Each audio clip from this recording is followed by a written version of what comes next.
Oh, to be young again. I saw what happened. Are you talking to me? Yes? I saw that little girl trip and land her taco all over your shirt. She was so scared, but you made it all better when you started eating it off your shirt, even offered her some. That was really good of you. She didn't mean to do it. I just wanted to make sure she knew it was okay. I wish I had my phone out. That would have been a viral Instagram moment. Well, let's not get carried away. But it was the perfect highlight to the Racial Harmony Summit. After seeing all those children smiling and singing and holding hands, and then your goodwill. So much good going around. I guess. Do you really this summit will I help? almost forgot I have stain on my shirt. Whoa! What do you think you're about to do? Well, you had a stain on your shirt, and I just thought I would... Help, right? Well, yes. So, were you going to ask me if I wanted help or continue moving with your sense of purpose? My sense of purpose? What's that supposed to mean? You came out here rambling on about good deeds and warm fuzzies inside for racial harmony and decided to capitalize in the moment by swooping in and saving this poor black man from the stigmatism of the stain. The only thing missing is the byline, brought to you by the white American psyche. Well, here's another newsflash for you. I'm not inept, I'm not helpless or in need of saving. I am a capable, intelligent, and dare I say, handsome individual, fully capable of taking care of myself. In your self-serving accolades, you left out humble and congenial. Look, I don't know how this flipped so quickly. 1 minute, I'm talking about tacos, and the next, I'm in a conversation that is completely undoing my good vibe. Oh, forgive me. How can I be so thoughtless as to cramp your vibe? Can I ask a question? Sure. Do you even hear yourself? I know as I hear, the real question is, what do you hear? More of the same is what I hear. I, the black person, am supposed to adjust to appease the comforts and whims of white people.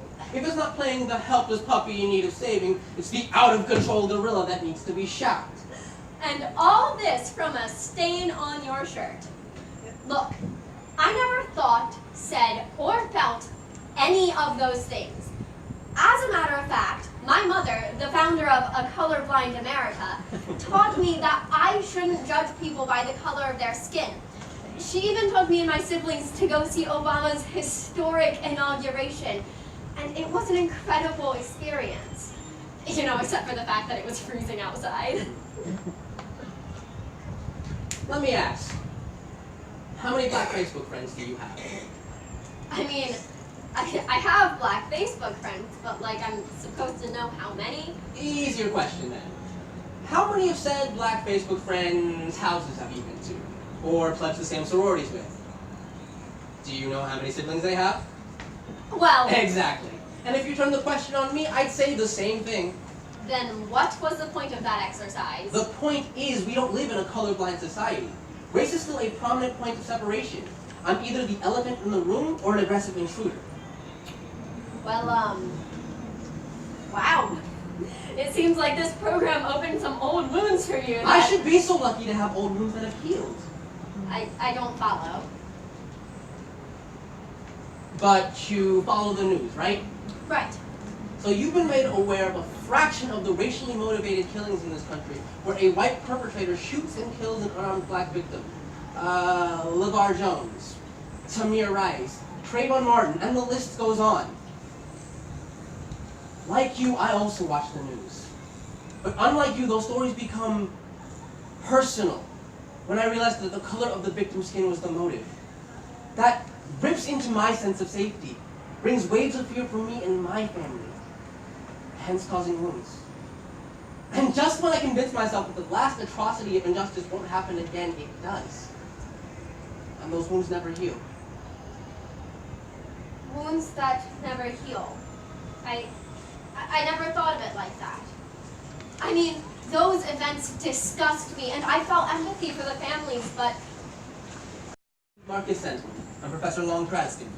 Oh, yes, I remember seeing your name on the final planning chart. I'm the junior coordinator for the summit, Becky Reed. Becky? Oh, no, I see. Why Why is it okay for you to laugh at my name? Oh, no, it's not. It's just, I mean, come on, it's just too cliche. And what cliche is that? That because my name is Becky, I'm always cheerful and airheaded without any depth of character, only vanity? Do you see your own prejudice? Summing me up without any real context. Check and mate. You laughed this girl out before she even entered the game. Okay. Guilty as charged. Let's pause for a moment, shall we?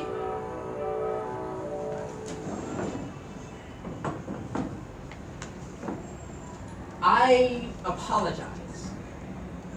But living with the name Becky isn't the same as living with brown skin. You can walk these halls and no one would give it a second thought. When I do, there are looks, glares, women grabbing at their purses, fake smiles behind the question, "May I help you?" I'm never just Marcus the American going to the supermarket. Instead, I'm the visual depiction of white America's fear. For me, every minute is about appearing less black so I could live a little longer. I'm guilty until proven innocent or found dead. When the truth is that 60% of violent crime in this country is committed by white people. You will not replace us. What? Did you hear anything I just said? Yes! Charlottesville, when you spoke of fear, unite the right chanting, "You will not replace us," came to mind. White supremacists didn't want a monument removed. A monument. One that symbolizes the Confederacy's mission to institutionalize racism because if removed, they feared that they would struggle to be noticed, legitimized. Replace them? The majority of this country is white. Their fear combined with evil leads to domestic terrorism and death, all over the delusion that white people are the rightful rulers of this country. But educated white people can glean the truth from the lies. Educated, huh? Easy to believe, harder to prove. Do you know I regularly got into trouble in middle school because my white female teachers said I was speaking to them in aggressive and threatening tones, when the truth is, I was going through puberty. My chest and shoulders were broadening. I grew taller than her, and yes, my voice was changing. I got labeled early. But I was fortunate enough to have parents that fought for me. Some of my friends didn't win that fight. They got pipelined into a systematic cycle that quickly led to incarceration. I've seen that happen, and it's so unfortunate. Then there's the flip side to education.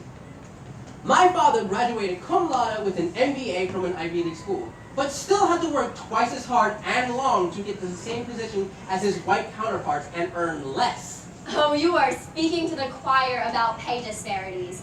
Skirts get paid dirt. But I'm willing to bet as a white educated woman, you don't get labeled as angry when you're passionate.